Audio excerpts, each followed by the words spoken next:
Detective McMan, by Alex Ponton and Bradley Austin. McMan, keep sharp. You look like you're off in another world or something. Chicago looked agitated. More agitated than a bull on Valentine's Day. Ow! Stop dozing off. You've been standing here for an hour with that same expression. The slap was out of nowhere. It was like being hit by a ton of... Oh, okay, I'm awake. Crap, man. Good, because we just found the identity of the woman. It's a Margaret McKigglewiggle. Does that name ring a bell? I gasped. The Margaret... Ah! I need you to talk to me, McMan. Margaret McKigglewiggle is none other than the mayor's second cousin, twice removed. Any other connections?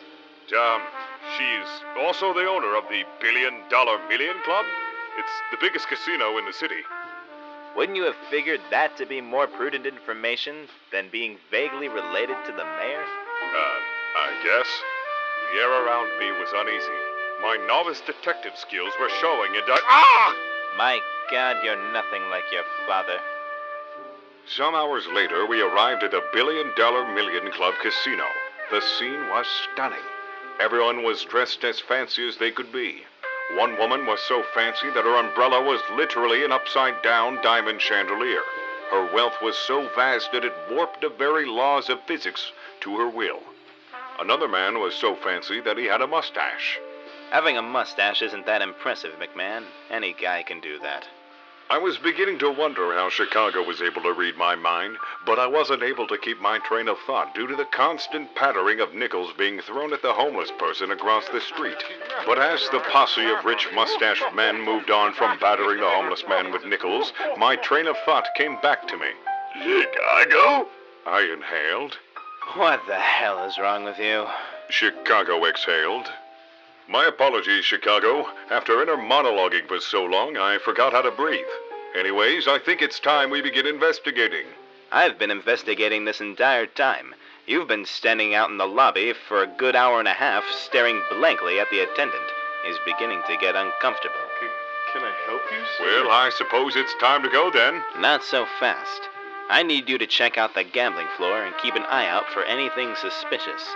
Any number of gangs and crime bosses could have wanted Margaret dead for any number of reasons. But be careful, McMan. Something smells fishy around here. And it's not the tuna fish sandwiches that I crammed into my suit pocket, although it is beginning to seep out in large quantities. How many sandwiches are in that pocket? At least 20. Why? I know what I'm about, son. Now go get to work before I report you to the chief. My hands were tied, so I did as he said, but not before asking the uncomfortable door attendant to undo the knot so I could go down to the gambling floor. I would begin my investigation like any normal detective at the casino, by spending all my money at the slot machines. 3 hours had passed and I'd completely run out of money and was $40,000 in debt. It brought back fond memories of college. It wasn't too long before I was battered by a frenzy of nickels from the passing-by posse of mustached men, to which I promptly picked them up and lost all the nickels to the slot machine as well. By the end of the investigation, my wallet was as empty as a Jimmy Buffett concert. With all hope lost, I made my way to the exit. But then a voice broke out through my financial depression.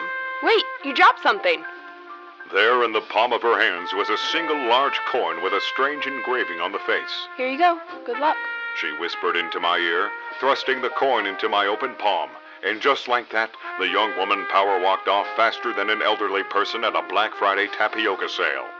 Seeing as the coin had a significant value, I immediately tried to shove it in the slot machine. After 5,782 failed attempts to get the coin into the slot, I realized that it wasn't an ordinary coin. There you are, McMan. I've been looking for you everywhere. Sorry, I was trying to gamble my last few trinkets of wealth. Wait a second. That coin. To be continued.